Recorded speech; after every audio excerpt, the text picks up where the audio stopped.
Hello friends, welcome back to my channel. நான் உங்கள் சிம்மா. நம்ம பார்த்தீங்கன்னா மதுரையை சூப்பராக எக்ஸ்ப்ளோர் பண்ணிட்டு இருக்கோம். அந்த வகையில் இப்போ நம்ம போகிற இடம் பார்த்தீங்கன்னா பழைய முதிர்ச்சோலை தான் போக போகிறோம். இது எபிசோட் 9. ஸோ இதுக்கு முன்னாடி நீங்கள் வீடியோஸ் ஒன்றும் பார்க்கல அப்படின்னா அந்த வீடியோஸை பார்த்துட்டு இந்த வீடியோ கண்டினியூ பண்ணிக்கோங்க. சரிங்களா? வாங்க நம்ம மதுரையை சூப்பராக எக்ஸ்ப்ளோர் பண்ணலாம்.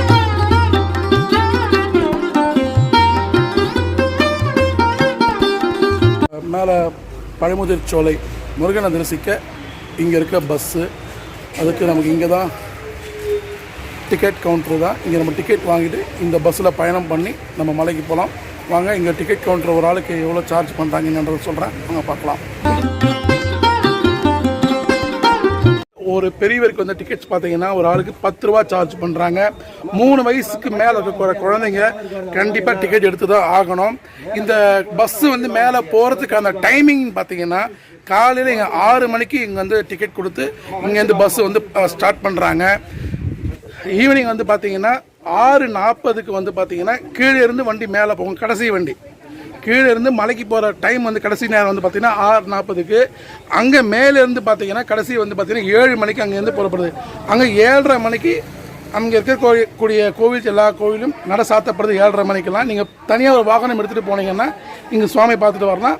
இந்த வண்டி பார்த்தீங்கன்னா அங்கே 7 மணிக்கு அங்கேருந்து புறப்படுது. ஸோ அதோட இங்கே டைமிங் முடியுது. இங்கே பாருங்கள், நம்ம இங்கே எல்லாருமே இந்த மேலே போகிறதுக்கு பஸ் டிக்கெட் கவுண்டரில் டிக்கெட் வாங்கிட்டு ஒவ்வொருத்தராக பஸ்ஸில் ஏறிட்டு இருக்காங்க. அதனால பார்க்க முடியுது.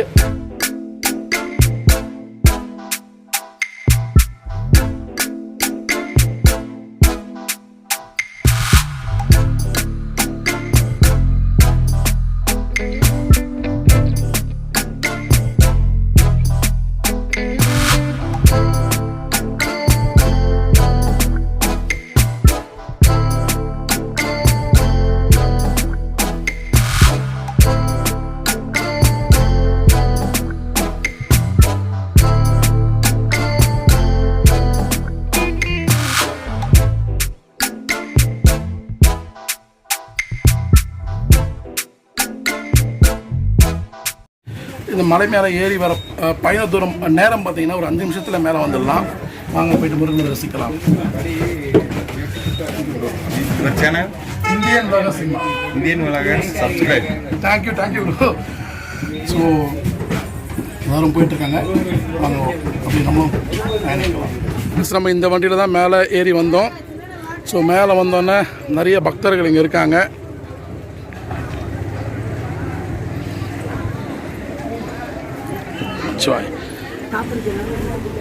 தரங்கய்யா முருகா. ஃப்ரெண்ட்ஸ், 6 படை வீடில் 6வது படை வீடான பழமுதிர்ச்சோலைக்கு நம்ம வந்திருக்கோம். இங்கே இருக்கக்கூடிய முருகப்பெருமான தரிசனம் முடிச்சுட்டு இந்த கோவில் ஸ்தல வரலாறு, இந்த சிறப்புகள் என்னென்னு பார்க்கலாம்.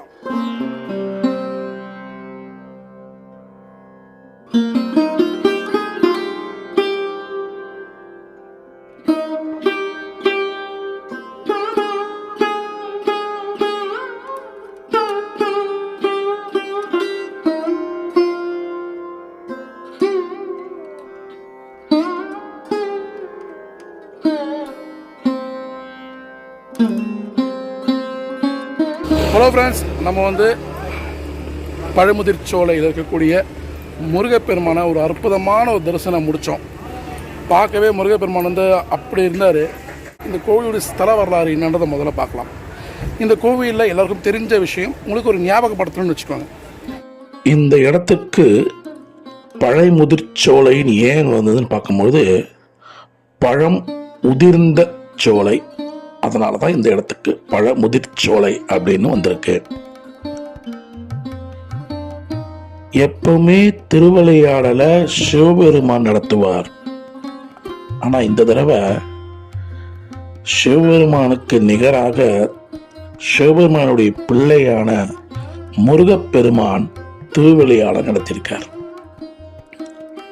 அந்த திருவிளையாடல் நடந்த இடம் இது. யாருக்கு நடத்திருக்காருன்னு பார்க்கறச்சு ஔவையாருக்கு. ஔவையாருக்கு ஒரு கட்டத்துல எல்லாமே எனக்கு தெரியுன்ற எண்ணம் வந்திருக்குமோ என்னமோ ஔவையார் கிட்ட அன்பாக விளையாட்டாக விளையாடினது இந்த திருவிளையாடல். கற்றது கைமண் அளவு, கல்லாதது உலக அளவு என்று உணர்த்தியது இந்த ஸ்தலத்துல தான். ஆடு மேய்க்கும் சிறுவனாக தோன்றிய முருகப்பெருமான் ஔவையார் இந்த பகுதியை கடந்து போகும்போது இங்க இருக்கக்கூடிய இந்த ஆடு மேய்க்கிற பிள்ளைய பார்த்து, ரொம்ப பசிக்குதுப்பா, இந்த நாவல் பழத்தை உலுக்கி தரியா அப்படின்னு கேட்டிருக்காங்க. சிறுவருடைய வேடத்தில் இருந்த முருகப்பெருமான் சிரித்து கொண்டே, பாட்டி உனக்கு நான் உலுக்கி தரேன், உனக்கு சுட்ட பழம் வேணுமா சுடாத பழம் வேணுமா அப்படின்னு கேட்டாராம்.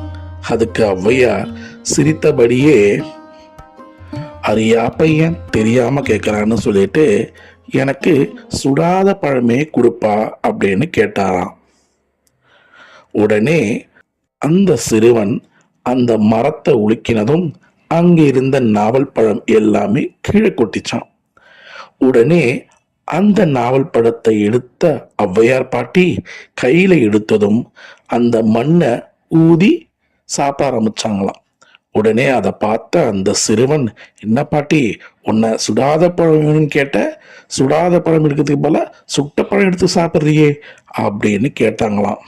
இந்த பதில கேட்ட அந்த ஔவை பாட்டி தகச்சு போயிட்டாங்களாம். என்னடா அது, ஒரு சிறிய பாலகன் நம்மளை இப்படி ஒரு கேள்வி கேட்டு நம்மளை திகச்சு போய் வச்சுட்டாரே அப்படின்னு. பா நீ யாரப்பா என்ன இந்த சிறுவனை பார்த்து கேட்ட உடனே அங்க முருகப்பெருமான் அந்த ஔவை பாட்டிக்கு தன்னுடைய சுயரூபத்தை காமிச்சு, அறியா பிள்ளை என்ன நினைத்த உன்னை என் அறியாமையை போக்கிட்டேயப்பா அப்படின்னு சொல்லி அந்த முருகப்பெருமான்கிட்ட கேட்டுட்டாங்களாம். அப்பேற்பட்ட ஒரு அற்புதமான ஒரு நிகழ்வு நடந்த இடம்தான் இந்த பழமுதிர் சோலை. இப்போ இந்த பக்கத்தில் அந்த மரத்து மேலே இருந்து அந்த பழம் எடுத்தாங்க இல்லையா, அந்த மரம் இங்கே தான் இருக்குது அப்படிங்கிறாங்க. அதையும் நம்ம போய் பார்க்கலாம். ஃப்ரெண்ட்ஸ், இப்போ அங்கே ஒரு கோவிலில் ஒரு மரம் வந்திருக்கு. அந்த மரத்தை சுற்றி கோவில் மாதிரி கட்டியிருக்காங்க. அதுதான் வந்து முருகப்பெருமான் மேலே வந்து உட்காந்துக்கிட்டு ஔவையார்கிட்ட விளையாடின இடம். அதுதான் அங்கேருந்து அந்த ஔவையார் அம்மா வந்து அந்த பழம் எடுத்து சாப்பிட வச்சு, சுட்ட பழம் வேணுமா சுடாத பழம் வேணுமான்னு கேட்ட இடம் அதுதான். சரிங்களா? ஸோ இந்த கோவிலுடைய சிறப்புகளும் இந்த கோவிலுடைய தலைவர்களும் சொல்லியிருப்பேன். இந்த ஃப்ரெண்ட்ஸ், நம்ம 6 படை வீடு பழமுதிர் சோலையில் 6வது படை வீடை முடிச்சுட்டு இப்போ நம்ம எங்கே போகிறோம் அப்படின்னா ராகாயம்மனை பார்க்க போயிட்டுருக்கோம். ஸோ அதுக்கு வந்து பஸ்ஸு போகாது, நம்ம நடந்து தான் மேலே போகணும். ஸோ வாங்க பார்க்கலாம்.